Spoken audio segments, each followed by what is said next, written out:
Hare Krishna. Welcome to the Sunday Bhagavad Gita discourse on from Sri Krishna Balaram Mandir. So we'll start with the Jai Radha Madhava prayers.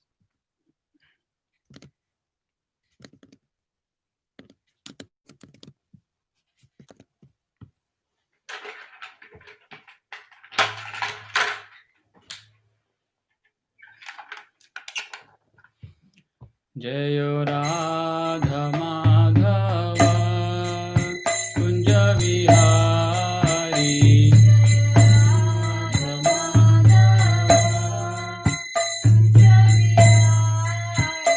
Jayo Radha Madhava Kunja Vihari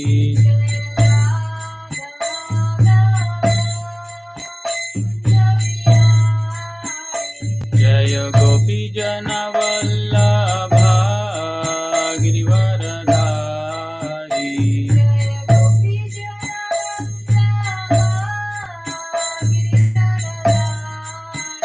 Jaya Gopi Jana Vallabha Girivaradhari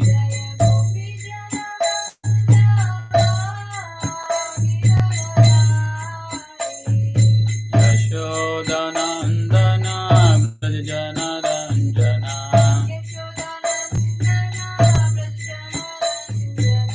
Yashodanandana Brajana Ranjana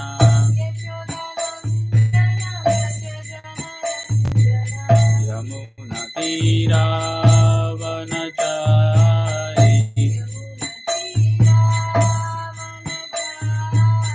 Yamuna Tira Vanachari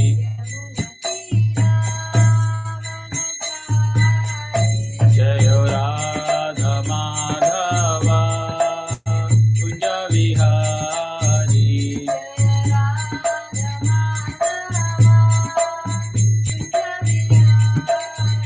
Jaya Gopi Jana Vallabha Girivaradhari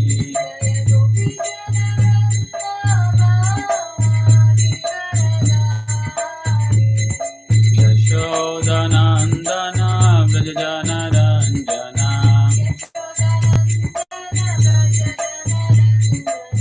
Yamuna Tira Vanachari Jayo Radha Madhava Kunja Vihari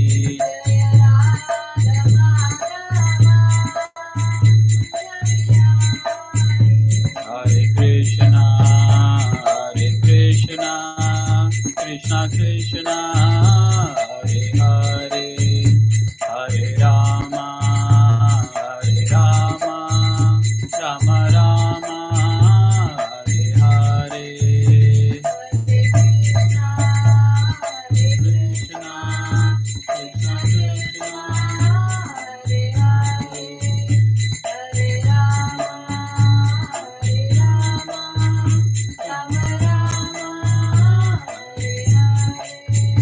Hare Krishna Krishna Krishna Hare Hare Hare Rama Rama Rama Hare Hare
Shri Krishna Balaram ki, Shri Nitai Gauranga ki, Shri Srinivas Govinda ki, Shri Prahlad Narsimhadev ki, Jagat Guru Srila Prabhupada ki, Nitai Gaur Premanande, Hari Hari Bol.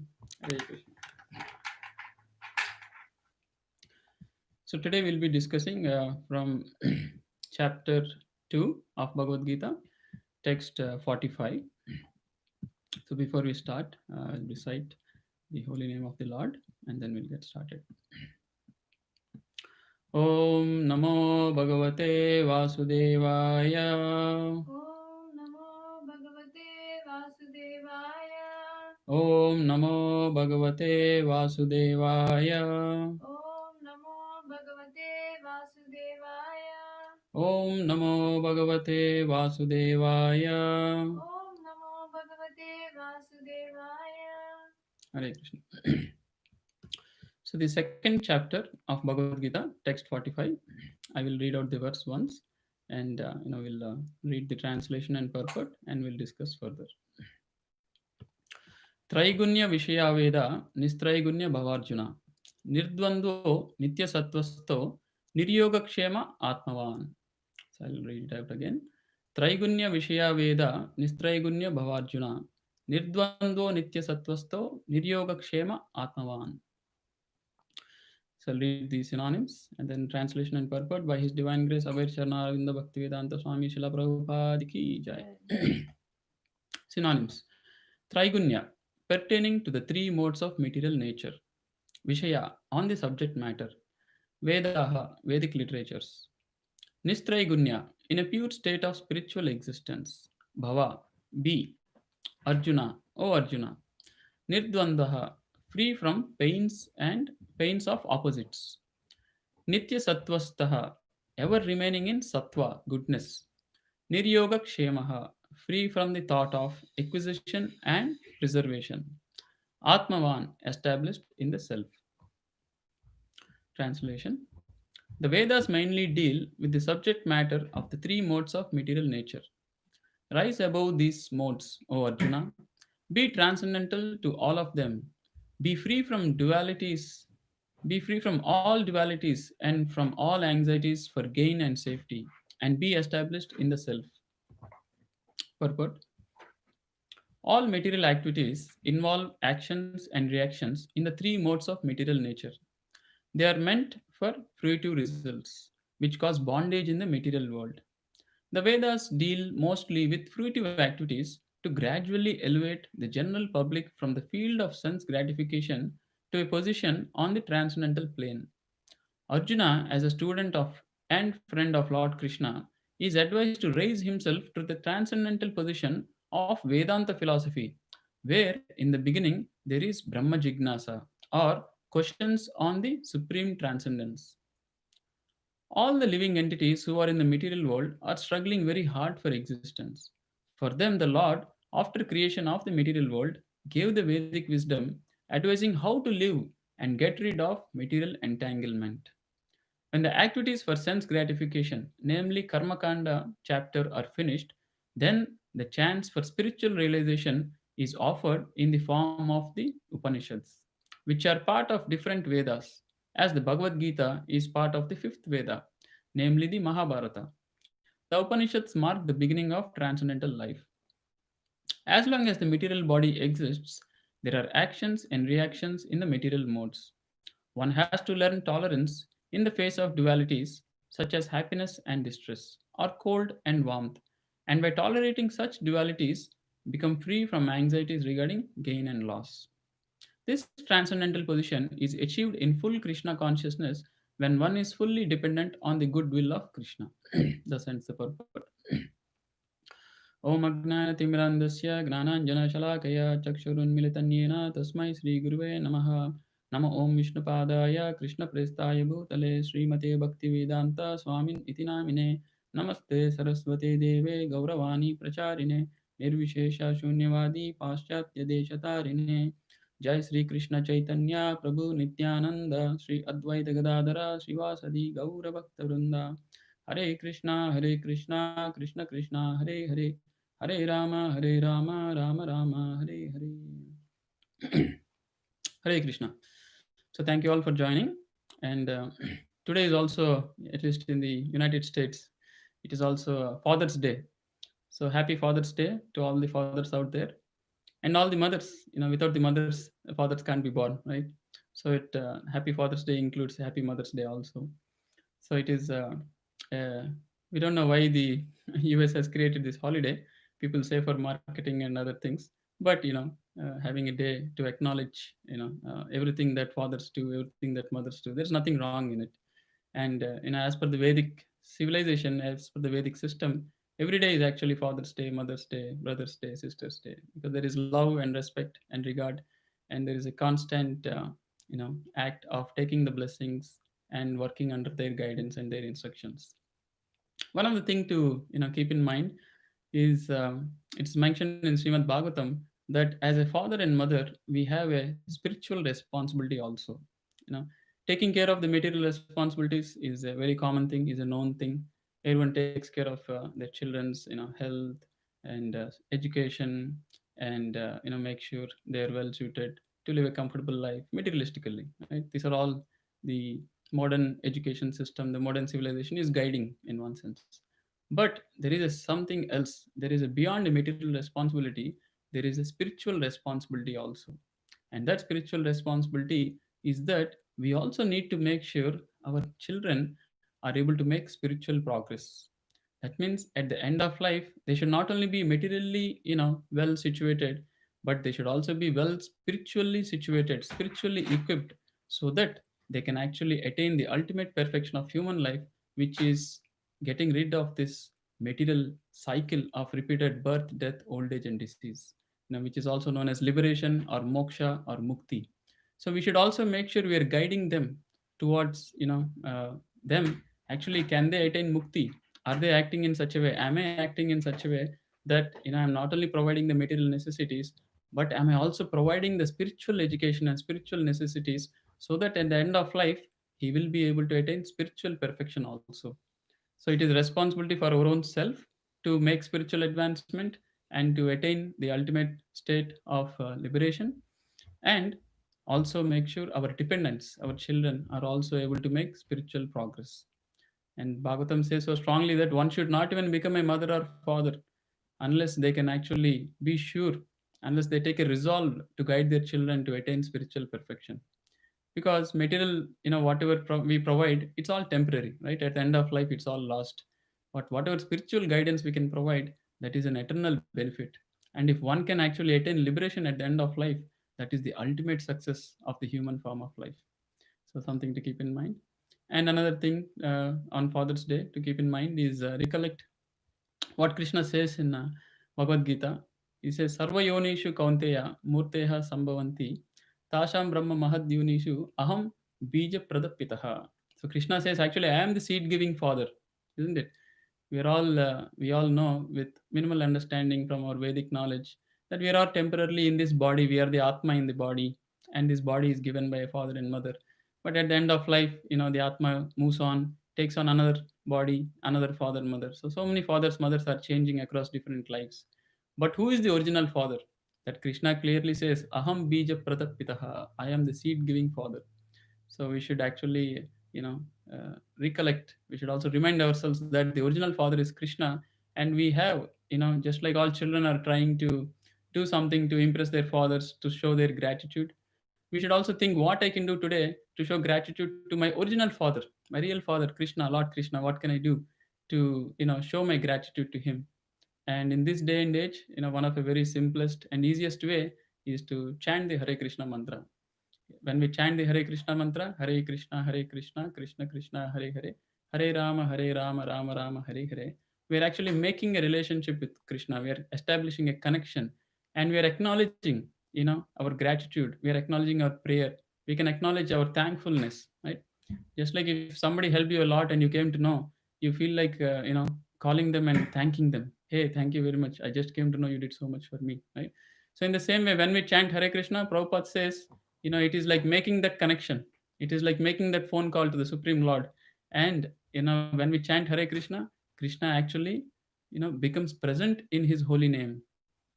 It is said that Kalikale Namarupa Krishna Avatara. Abhinnatvam Nama Namino. The Nama and Namino, the name and the person who the name is representing for Krishna is non-different. So when we chant Hare Krishna, we are actually connecting with Krishna, and we can chant with the mood of gratitude and thankfulness and a prayerful mood to help us and to guide us. Krishna is also known as Chaitya Guru. Why? Because he's there in the heart, Chaitya, and he can guide us if we are willing to take his guidance. But if we are going to rely on Wikipedia and Google searches, we will only get limited guidance. So we should also pray to the Lord, and we should pray for guidance from him also. So that is another way to express our gratitude and reciprocation for the Lord, for being in our heart and guiding us and helping us, and to make right decisions in life. So happy Father's Day. So we'll move on to this verse here. Krishna in the second chapter, right? It's a very much the beginning of Bhagavad Gita. Just to give a very quick context, Arjuna did not wanted to fight, and Krishna then speaks to him the Sankhya philosophy about the body and the soul, and he clears Arjuna's doubt and confusion that, oh, when my grandfather, my parents, uncles, or whoever is there in the battlefield, when they die, Krishna actually gives him with scientific evidence, saying that, the body and soul are different. He explains the characteristics of soul, and he says you don't have to worry at all. You should just do your duty, and everyone is doing their duty.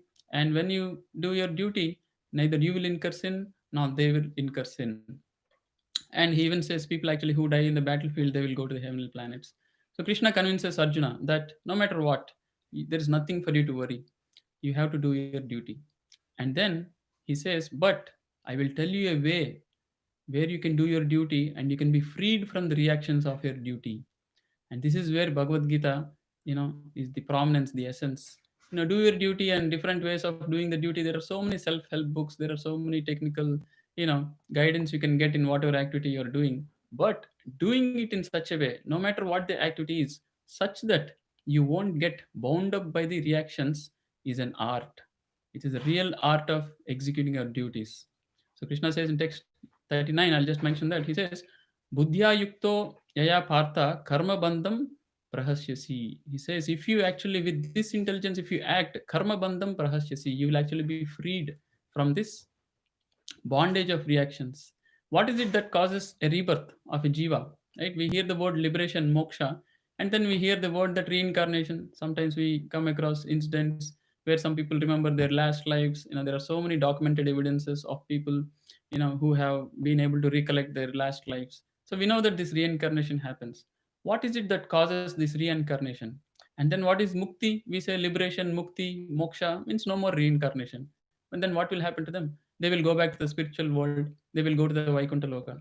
So what is it that's the difference that makes somebody to take birth again and be reincarnated, and then somebody to attain mukti? The difference is this, as Krishna is saying, karma bandham. When we perform our activities, when we perform the karma, we are bound up. Bandham. Bandham means bound. We are bound up by the reactions. If you do something good, you're actually bound up by getting a good reaction. If you do something bad, you're actually bound to receive a negative reaction. Like it is said, if somebody steals money in this life, and somehow he thinks, oh, I was able to save myself, the police did not know, nobody came to know, I have been profited, I stole this so much money, I'm all good. But Krishna is there, the devatas are there, and there is the witness, there is the karma that he has accumulated. And in the next life, he will be forced to lose his wealth. In the next life, he'll be forced to work hard and actually lose his wealth. And sometimes it is even said he will have to pay the other person with interest. Somehow or other, the circumstances will be arranged, the situation will happen so and so, that he'll be forced to pay all that money back to the person, including the interest. Right? Sometimes we hear, sometimes some business, some wrong decision they make, and they're forced to work very hard, and they still have to pay the debts. Right? Things like this will happen. So this is called karma bandhana. When there is an action, whenever you do your duty, we also have to be careful. We are actually being bound up by the reactions, and the law of karma is very strong. So Krishna is saying, so just doing your duty is not sufficient. There is a very important way to do, and that is doing in such a way in the yoga. Buddhi yogetva imam shrunu, buddhya yukto. If you actually do in yoga your activities, what is yoga? Yoga means to connect to the Supreme Lord. If we do our activities in connection to the Supreme Lord, we will actually be freed from the reactions of this material actions. And the bandhanam, the bondage will be freed. So this is the art of actually living our life. How do I live my life from the morning to evening, day to day, year to year? How do I live such a way that I don't get bound up by the reactions, so that I am freed from the reactions, and ultimately at the end of this life, I don't have to face to take another birth and go through the miseries of existence, you know, of struggle of going through birth, death, old age, diseases, different kinds of anxieties, isn't it? Nowadays, we are going through so many levels of anxieties. First, there is this coronavirus, then there is this racial problems, and then there is this, problems at the borders of the country, and there are so many things going on, one after one after one. Things are only getting piled up. Never seems to even get better. Unfortunately, that is the nature of Kali Yuga. It only gets worse. And when it's not worse, it is just the interval time before it gets worse again. Just like we've seen in the past history, there's been World War I, there's been World War II, there's been a pandemic. There's only some gap. If you're lucky you're there born in the gap, you don't face so much. But then it's, we are bound to take birth again. We are bound to go through all these miseries. So we have to work towards attaining this ultimate liberation, the solution. And we have to make sure that whatever I'm acting at the end of this life, I will be freed from all reactions. And that is called akarma. Like there is karma and there is vikarma. Karma is you do your duties as per your prescribed duty, and vikarma is you go against your prescribed duties, like a criminal activity, cheating, or being dishonest, and so many kind of things. Those are vikarma.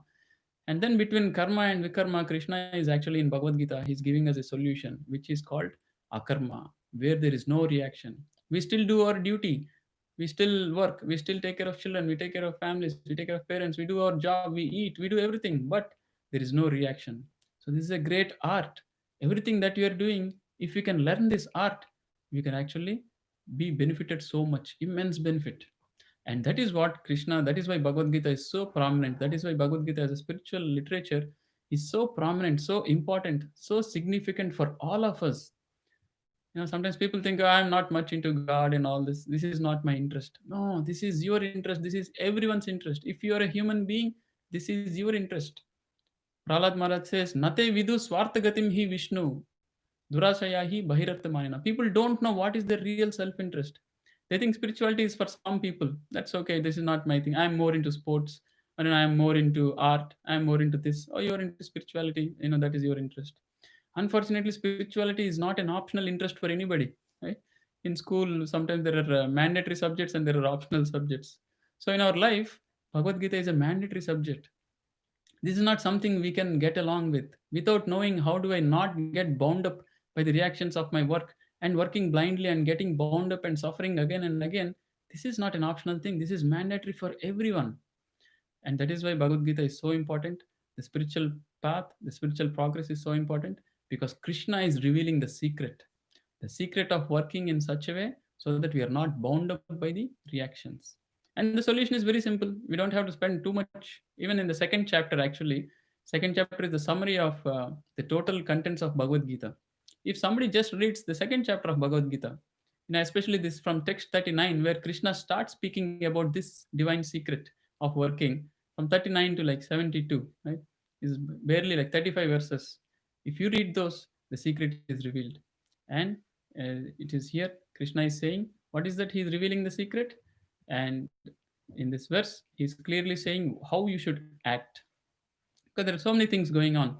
And the art of working, as I mentioned, it is the, that's why, sometimes it's called as karma yoga. This is the art of working. It's also known as buddhi yoga. Buddhi means intelligence. You have to work with intelligence. Working with intelligence means, how is intelligence exists? Intelligence exists when there is knowledge. So we have to work with knowledge, and that knowledge Krishna is revealing. So that is why this knowledge is very important. And here Krishna is mentioning a very important aspect of our day-to-day life. He's saying Traigunya Vishaya Veda. We know that there is this Vedic knowledge, and there are so many rituals and facilities, and so many things provided in the Vedic knowledge. And people sometimes are under the misconception just that if I'm doing something that is mentioned in the Vedas, I'm all set. But unfortunately, that is not true. There are so many levels of knowledge in the Vedas, and Krishna is now mentioning about an advanced level in the Vedic knowledge. He's saying Traigunya Vishaya Veda. He says the most of the Vedas are talking about the Traigunya, the three gunas, the mode of goodness, the mode of passion, the mode of ignorance, Sattva-guna, Rajoguna, and Tamaguna. So most of the Vedas are talking about that. But then Krishna is saying Nistraigunya Bhavarjuna. You have to come beyond, above and beyond. You have to transcend these three gunas. So let's quickly understand, spend few minutes to understand what these gunas are. Right? There is the Sattva guna, the mode of goodness. There is the Rajoguna, the mode of passion, and there is the Tamoguna, the mode of ignorance. And most of the people are in a combination of these modes, prominently either in Sattva-guna, and then less prominence of Rajoguna and Tamoguna, or sometimes very prominently in Rajoguna and less uh, prominence of Sattva-guna and Tamoguna, and sometimes more in Tamoguna. But everyone, Prabhupada gives this example of these three colors, the primary colors from which all other colors come into existence, isn't it? There's the red, green, and blue, and by taking these three colors, you can come up with any number of colors, millions, billions, trillions. It's just a matter of how finely you can adjust the composition of the three colors. In the same way, the human nature we see all around us, all the human beings, especially, even all other animals also, they're all influenced by these three gunas, the Sattva guna, Rajoguna, and Tamoguna. And all of us, including me, including you, everyone, we all are influenced by different levels. And the hierarchy, Tamoguna is the lowest, Rajoguna is better than Tamoguna, and Sattva is the highest. It is better than Rajoguna and Tamoguna. But beyond the Sattva, beyond the goodness, there is a transcendental goodness. It is called Shuddha Sattva, pure goodness. And that is actually the transcendental platform. That is the liberated platform. And Krishna wants Arjuna to come to that liberated platform. He's again talking about that secret of doing your work so that you don't get bound up. How do you do? When you come to the transcendental platform, when you come to the Shuddha Sattva. And how do you come to that mode? So we have to understand a little bit of what these gunas are. So at a very high level, Sattva are the people, one who is influenced by Sattva, it is characterized by the fact that they're interested in acquiring knowledge, and being truthful, honesty, pious. They're philosophers, they're kind of scientists. They're little contented, they're satisfied. They follow some rules and regulations, and they derive happiness by following all these principles. And they derive happiness at a higher state by being truthful, honesty, honest, pious, helpful, and charitable, and being very obedient to the rules and regulations of the state, of the city, and things like that. So these are the people. In the Vedic terminology, it is kind of mentioned that Brahmanas are the people who are very highly prominent in Sattva. You don't find a Brahmana cheating or telling lies and things like that. A real Brahmana, isn't it? So that is the Sattva mode of goodness. But there is a drawback in the mode of goodness. Krishna himself says that they will get conditioned by the mode of happiness that they derive in it. People in the mode of goodness, the catch is they will think I'm doing good, everything is good, everything is going fine, and they get conditioned and they feel this is good. I will remain in the mode of goodness. But no, even if you are remaining in the mode of goodness, you are still accumulating some reaction. You could be getting good reaction because of being honest. You could be being given a next good birth because of being truthful and charitable. It is said that one who gives in charity, in the next life, he will be given three times that wealth. Let's say if you have donated $1,000 in this year, right? In this life, for example, it is said next life, somehow you'll be born in a circumstance, a situation where you will get $3,000. You could be getting a bonus, you could be born to a rich family, things like that, right? So even being in mode of goodness, there is so-called benefit, but still Even if you're born in a rich family and you get three times of what you have given in charity, you will still have to go through the miseries of life. You still have to take birth, you still have to become old, you still have to become diseased, and you still have to die. And none of this is a very good experience. Even a rich man in this world goes through this. Even a famous man in this world goes through this. And none of them are really happy if they're on the deathbed. You can't ask a very rich man, "Oh, you've been rich all your life, so death might have been very pleasing for you." He says, "No way. All my money is not helping. I don't want to die. This is painful." Right? You can go to a very famous man and say, when he becomes very old, "Oh, you've been famous all your life. Are you really happy?" He says, "I don't care about all that. Right now, I'm old. I can't even walk. I need somebody's help to even get a glass of water. This body is constantly torturing me. I can't see. I can't hear. I can't sit. I can't stand. Every part of my body is hurting me, isn't it?" So even a rich and famous, the so-called being in Satoguna and being born in richness or fame or wealth or health, everything will be deteriorated. So that is why that is a catch of even being attached to the mode of goodness. That is why Krishna is saying you have to transcend even this thing. And then let's discuss about the mode of passion, Rajoguna.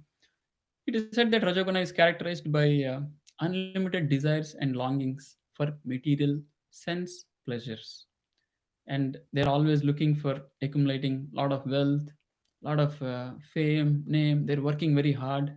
They want sensual enjoyment, they want more riches, they want more luxuries. They're getting conditioned to deriving happiness from sense pleasure. They don't have a higher level of deriving happiness at the level of mind, which the people in Satoguna get. They derive happiness from the level of mind, with knowledge, with intelligence, with calmness of mind. But the people in Rajoguna, they derive happiness only at the level of senses. They want something sensual to happen always. They want to see more wealth, they want to see more luxury, they want to see more sense enjoyment.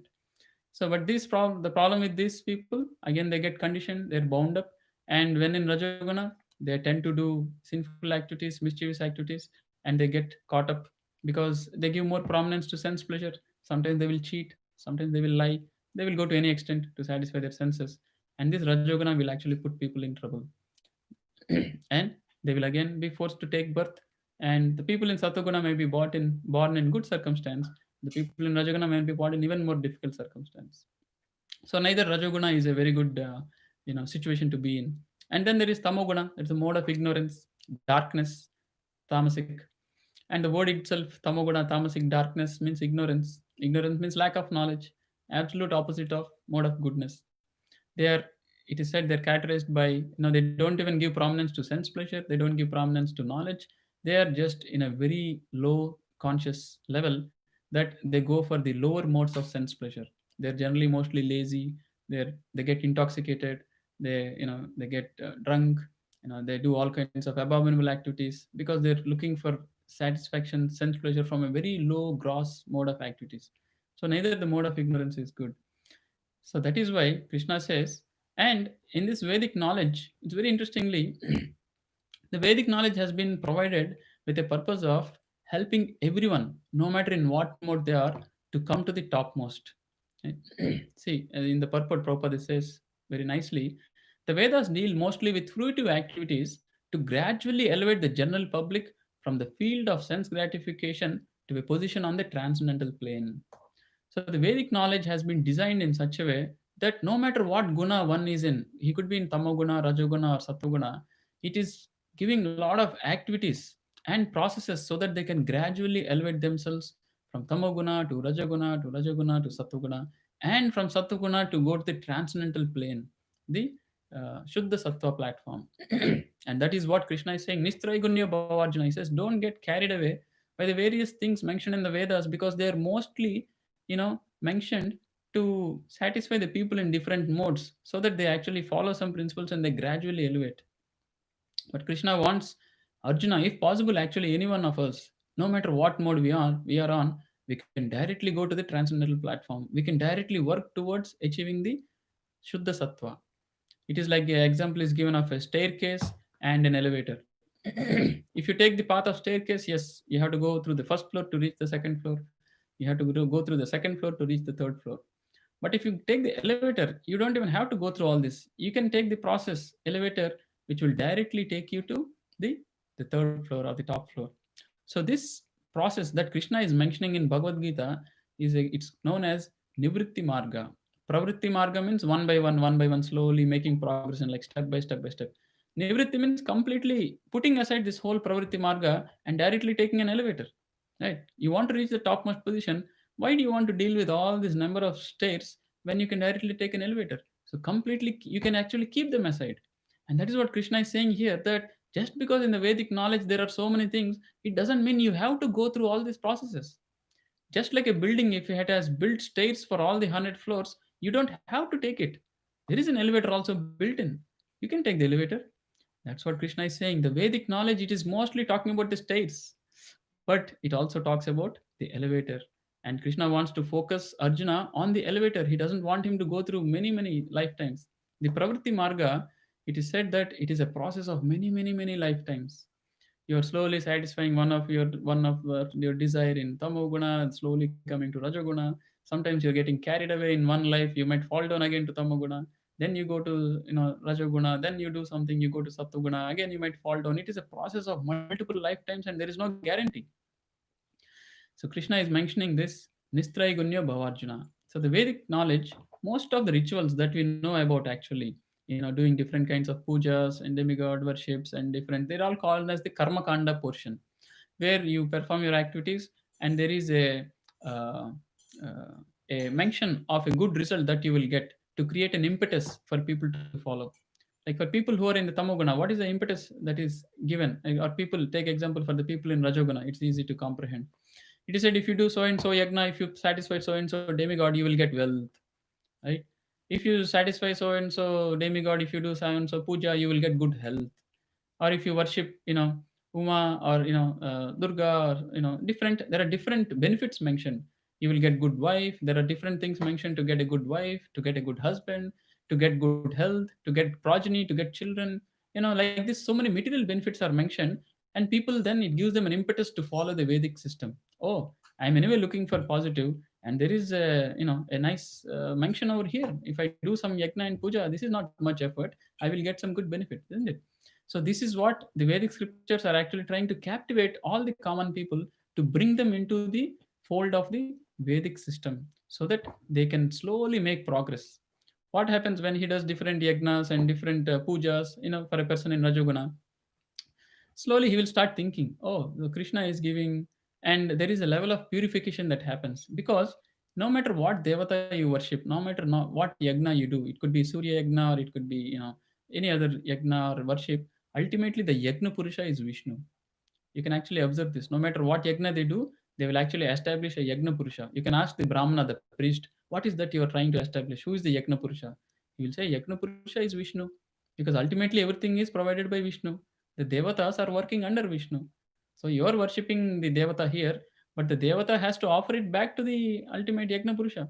Just like you could be going to the local office to submit your taxes, but he has to send to the federal office. He can't keep it for himself, right? And he will get his local funding again from the federal office. So in the same way, when we worship devata, the devata worship is not complete unless you provide an asana for the yagna purusha, for Lord Vishnu. And as you're offering to the devata is immediately offering to Vishnu. So what happens when this indirect worship to Vishnu happens?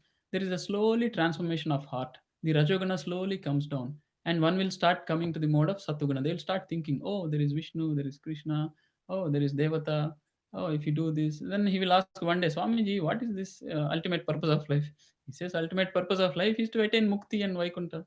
Then he'll start thinking, then why am I doing this yagna just to get some money? This won't give me any mukti, right? So that is the idea of the Vedic system. What I have explained is in a very crude way, but the idea is to slowly, bring them to the point of from tamoguna to rajoguna to sattoguna, and from there to the transcendental platform. And as I mentioned, we don't have to wait to go through all these things. We can directly go to the transcendental platform. Like I said, you can directly take the elevator to go to the 100th floor also. And that is what Krishna is telling here, Arjuna, that Nistraigunya Bhavarjuna. He says, you please transcend this, different modes of gunas that are being encouraged in the Vedic literature. And as Prabhupada says in the purport, the Vedic knowledge is actually, as I said, is categorized in different ways, the different literatures. And the original four Vedas are mostly Karmakanda. They're mostly about fruitive activities. They're mostly about different rituals and processes and ceremonies. If you do, you will get material benefit.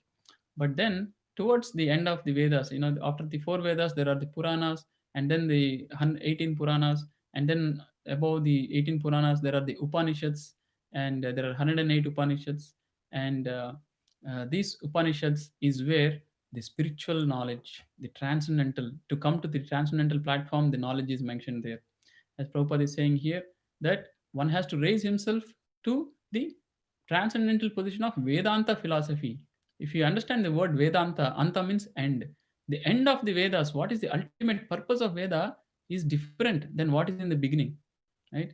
You could be reading an instruction manual. The beginning is different. It is only telling what switch does, what plug does. But the end of the manual is the purpose. When you turn this on, this is what it will happen, right? So Vedas, there are so many things mentioned, but there is a Vedanta that we have to understand. The Anta of the Vedas is that transcendental position. That's why Krishna says, Vedaischa sarver ahameva vedyaha. He says, of all the Vedas, I am to be known. Vedanta krit Vedanta with evacha aham. I am the purpose of the Veda. It is to understand me. And that is what Krishna also says in the same thing in the 18th chapter of Bhagavad Gita. He says, come to the platform of Vedanta, the end of the Veda. What is it? Sarvadharmam parityajya mamekam sharanam vraja. Give up everything and just surrender to me. That is the Vedanta. And that Vedanta philosophy begins with, as it is mentioned by Prabhupada, begins with Brahma Jignasa. Jignasa means curiosity, inquisitiveness. About what? About Brahma. Brahma means transcendental, the supreme, the transcendental position, the absolute truth. And then in the beginning also it says, it explains that Aham Brahmasmi. I am also spiritual in nature. We have to understand what is the supreme spiritual, existence beyond our material existence that is causing everything that is happening around me. Right? Most of us at different phases of life, we might have thought through, what is this life all about? What happens at the end of this life? What is this creation? What is this purpose of life? Right? Sometimes we think that is called Brahma Jignasa. That is trying to inquire about absolute truth. And the Upasana Kanda in the Vedas, there are different levels. There is Karma Kanda, which is all about these rituals and ceremonies. There is Gnana Kanda, which is about the knowledge. It starts revealing, giving knowledge about the behind the scenes, the workings of this nature and creation. And then there is the Upasana Kanda, there is the worship, and then there is the Upanishads, which actually talk about this, transcendental, this beyond the Sattva Guna, the Shuddha Sattva. It talks about the transcendental plane, about pure spirituality, nothing to do with health, wealth, money, fame. These are all temporary. It talks about the soul, the Atma. It talks about the supreme soul, the Paramatma. It talks about the relationship between Atma and Paramatma. It talks about the purpose of this creation, the purpose of existence. It talks about mukti, it talks about moksha. All this is mentioned in the Upanishads, not in the regular Vedas. There will be some mention, and that is why the Upanishads, and that is why the Bhagavad Gita is also very important, because Gita is also known as Gita Upanishad. It is an Upanishad spoken by Lord Krishna personally, right? It is not even a collection of information from so many things. Krishna, the Lord Himself, has spoken it. So that is why this is Gita Upanishad. So we have to come to the point of studying and understanding the Upanishads. And what is the best Upanishad to study? As I mentioned, Gita Upanishad is the best Upanishad if you want to study. If from today's discussion you are understanding that, oh, beyond the Vedic knowledge, we have to understand the Upanishads. So what is the best Upanishad for me to read? The answer has been made very easy. In this time and age, Kali Yuga, the best part is that if you want to take spirituality, the elevator door has been opened. Right? If they say you have to go to the 100th floor, but elevator is not yet ready, people have to they're forced to go to the 100th floor, right? If let's say they're all living, they all have their quarters, they are forced to take the stairs. But the beauty of Kali Yuga, the beauty of Krishna, the beauty of Krishna's Bhagavad Gita, the beauty of Lord Chaitanya Mahaprabhu's movement is the doors for elevator have been opened. You can now start walking into the elevator, and that elevator door is this Bhagavad Gita. And the process of getting into the elevator and going all the way up is the process given by Krishna himself as Lord Chaitanya. And this is this Hare Krishna movement. Today we are discussing this philosophy. Who has given? How has this come about? This is the philosophy of the elevator, where the doors are open and how to walk in and go very happily to the topmost floor without any anxiety of going through so many stairs. Right?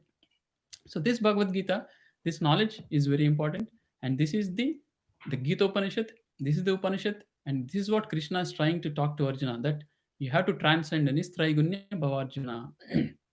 and come to the transcendental position that is mentioned in the Vedas also. It is not just that Krishna is saying, in the Upanishads it is mentioned. Like Ishopanishad is a very famous Upanishad. It is mentioned about the transcendental position, but it is a small Upanishad. It has just like I think 18 verses. But this Gita Upanishad is summary of all the Upanishads. It is everything. Just Bhagavad Gita is sufficient one to actually transcend everything and attain liberation. Kaunteya pratijanihi name bhaktya pranashyati. Krishna actually gives again a further confidence to Arjuna that never worry, if you follow me, you will never be vanquished. You will come back to me. Right?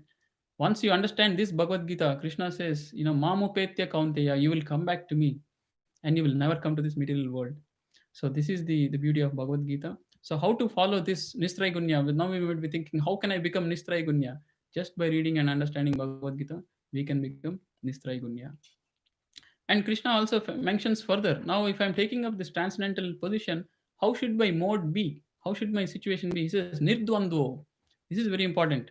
Nirdvandva. Dvandaha means duality. There is happiness, there is misery, there is pain, there is pleasure. There is good result, there is bad result. Now, these things will constantly be disturbing us. When there is good result, we become excited. When there is bad result, we become morose, we become disappointed. So much so that some people take to the path of suicide. It is very disappointing. They don't know this knowledge. If one would know this knowledge, they would never care. What is this in this material world? Everything is anyway temporary. If I lost some names, if I lost some fame, what is the point? Even if I had it, everybody will forget it after leave this body, and everything I have will already be left here. Nothing I'm going to take with me, isn't it? But because of the lack of knowledge, people identify so much with their surroundings and they become so morose. So Krishna is saying, so you have to be tolerant, nirdvando. That means free from pains of opposites. How can we come to this position that Krishna reveals actually? But I will just mention here that you have to be free from dualities and anxieties of gain and safety. So free from dualities and all anxieties, nirdvandva, from the positive and the negative. And nitya sattvasto, he says, this is the Krishna is talking about that Shuddha Sattva, the pure goodness platform.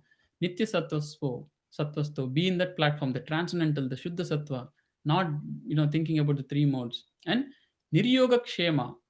Niryogakshema, this is very important.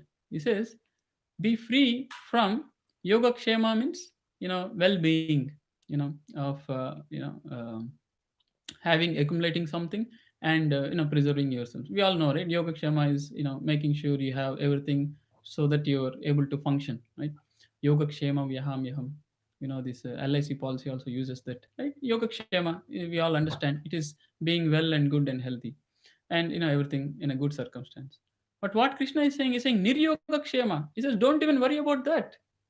So this is very important, very interesting. Krishna is saying, don't worry about your Yogakshema. Don't worry whether you will be fine today, tomorrow. How will what is Yogakshema concern, right? We'll keep thinking, oh, how is my job? How is my balance? How much bank balance I have? How do I take care? What insurance have I taken? Yes, definitely there are some duties. We have to do all those things, and we have to. But being anxious about them is a separate thing. Doing it as a duty is one thing, but becoming very anxious. Oh, well, how will I live? How will this happen? How will that go on? What should I do? This constantly worrying about it is what Krishna is saying. You give it up. You do your duty, but don't worry about whether it will be successful, whether it will be taken care, whether everything will work. And then one would think, how can I come to this platform? How can I be so free from anxieties of all these things? That Krishna is revealing by saying, Niryogakshema Atmavan. That is the solution. What is Atmavan? Atmavan means established in the self. So this is an important thing. We have to be established in the self. And the question comes, what does this established in the self mean? I am my own self. How can I be established in the self? So Prabhupada explains, established in the self means actually understanding the position of the self. What is this self? What am I? I am the spirit soul. I am the Atma. Where did I come into existence? When you read Bhagavad Gita, you'll understand. Krishna says, Mamai Vamsha Jiva Loke, my Amsha. Krishna says, you are my Amsha. As I mentioned earlier, Krishna is the Bija Pradapitaha. So understanding self means understanding my position. Oh, I am the Atma. I am not this body. Body is changing. Body will die. I will take another birth. Then where did this Atma come from? Krishna says, Mamai Vamsha. You are my part. Oh, I am part of Krishna. This is the important thing. This is called being Atmavan, being situated in the self. Oh, if I am part of Krishna, what should I be doing? It is said the real transcendental absolute position is Mukti hitva anyata rupam swarupena vyavastiti. Actually, being situated in our constitutional position is actually mukti. So, being in the self means understanding that I am the soul, and the soul is nothing but a part of Krishna, and we are we are subordinate to Krishna, just like the father and child. The child is naturally subordinate to the father. If the child wants to be happy, what he should do? He should be subordinate, he should be surrendered, he should just serve the father, and the father will take care of everything at every stage. He just has to be obedient and serve the father. Father will take care of everything based on the correct time and situation. He will take care. The child doesn't have to be anxious. So being in the self means coming to this state of Krishna consciousness. That is understanding I am the soul, and I am the part and parcel. I am the child of the Supreme Soul, and my real duty is to serve the Supreme Soul. I have to serve the Supreme Lord. Why? When you serve the Supreme Lord, everything is already taken care. Niryogakshema. How can I be Niryogakshema? A small child who is dependent on his father, he is actually Niryogakshema, isn't it? A child, when he gets up in the morning, he won't think, what will be my breakfast? What will be my lunch? What will be my dinner? What about tomorrow? Is everything good? Oh, what about all rest of my life? He doesn't have to worry about at all. He's just happy. He's dependent on Father, Krishna, and he will just take care of him. Prabhupada used to tell a very small incident how the child is so cool. He doesn't, he's Nityokakshema actually. Why? He's so totally dependent. So Prabhupada said once he was going in a bus, and I think it was his son. And the conductor, just out of fun, he asked the son, "Hey, where is your ticket?" Right? Little, like how they challenge, right? But the son did not get anxious at all. He just showed his father. You deal with my father. Because I'm with my father, I'm holding my father's hand. My ticket, don't worry. My father will take care. So this is the mood. When we become dependent on Krishna, then we can be very freely be free from anxieties. Why? Because Krishna will take care. And is it true? Does really Krishna take care? Krishna actually says in Bhagavad Gita, he says, Ananyas chintayanto mam, one who actually is always thinking of me, one who is cognizant of my relationship with him. Yejana paryupasate, one who is actually worshipping me, one who is working in that mode. He says, uh, Ananyas chintayanto mam, yejana paryupasate, tesham nityabhiyuktanam yogakshema vihamyaham. I will take care of their Yogakshema. You see here, Krishna is giving that thing. If you act in your constitutional position, what is your constitutional position? You are an Atma, you are a part of the Supreme Atma, and you are functioning as a subordinate, as a dependent, and you are serving the Lord, right? Does the father take care of every child? The child becomes very rebellious and says, I have nothing to do with you. I don't want to serve you. I don't want to be under you, and leave the house and go away. What will the father do? Okay, you're on your own, you're independent. And the child, what can he accomplish out on the street? He will only struggle, he will only suffer. So that is our position. If we don't hold the arm of our father, of our Supreme Father Krishna, if we don't become subordinate to him, if we don't become obedient to him, if we don't follow his instructions and his guidance, we are the one at loss. We will be lost. Manashastani indriyani prakritistani karshati. Krishna says, Mamai vamsha jiva loka jiva bhuta sanatanaha. There are all my children, my amsha. But in this material world, Manashastani indriyani, with the mind and the five senses, Shastani six, all the six together, prakritistani karshati. They're struggling hard. You can actually see all the people who are struggling very hard, not a material circumstance, at the level of mind. Materially, even devotees will be going through different circumstances, but at the mind level, they're not very, you know, disturbed. But these materialists who have given up the service of the Lord, who have given up the subordination of the Lord, who have decided to not be obedient or follow any instructions of Lord, they will be struggling so much. But if we become obedient and serve the Lord, what did Krishna says? Yogakshemam yaham yaham. I will personally take care of their yoga and kshema. So this is the solution. Krishna here is saying Niryogakshema. He said, be Niryogakshema without worrying about your Yogakshema. Oh, how do we do that? By becoming Atmavan, by being established in the self, by acting in your position as a subordinate and a dependent on me. When you act in that position, I will personally take care. He says, Yogakshemam Vyaham Aham. He says, I. He not only says that, I will just make arrangement. There is the story of Arjuna Acharya. When he is a very great Acharya, is a very great saint. He was writing commentary on Bhagavad Gita. He came across this statement of Yogakshema Vyaham Aham. He thought, oh, Krishna, the Supreme Lord, the master of the universe, the master of creation. There are hundreds and thousands of demigods working under him. There are so many devatas. And for Yogakshema, he will take care? No, no, no, this doesn't sound right. He can engage any of his devatas, the servants, and different energies, and they can take care. So he actually scratches that. Yogakshema Vyaham Yaham, that aham he scratches it off when he's writing the commentary. No, I think this seems not to be right.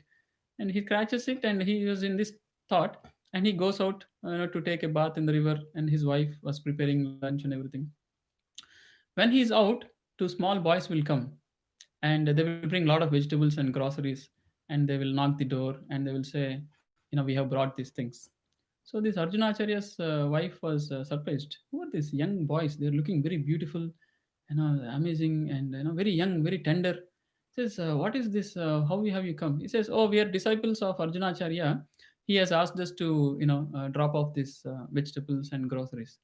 She says, "Oh, is it okay? Okay, yeah, please leave it here." And she will say, "Why don't you come inside? Take some prasadam and take some lunch. You're two small boys. You're carrying these heavy things. I feel sorry for you." They say, "No, no, no. Arjunacharya is very strict. He will beat us if he comes to know that we are just sitting here and now eating or something. We have to go away." She says, "No, Arjunacharya is not so strict. Why are you saying like that?" "Oh no, you don't know. You look at our backs. They'll show their back. They have all scars actually of if somebody beats on the back with a stick or something, the scratches and scars." She says, "Oh, what is all this?" "Oh, Arjunacharya, he beat us. When we were not obedient." "How can he do something like this?" She was shocked. And they say, please forgive us. We have dropped the grocery. We are done with our job. We both will go away. And they will go away. And his wife keeps thinking, how can Arjuna Acharya become so harsh and rude that even small children he is beating like this? So she was disappointed. So Arjuna Acharya takes his bath and he comes back. And he sees that his wife is little upset mood, not very talking very nicely. She was serious and all. So he understands. What is this? What happened? I'm seeing that after I come back, you are very serious. You're not talking to me properly. She says, I'm very upset with you. Why? What happened?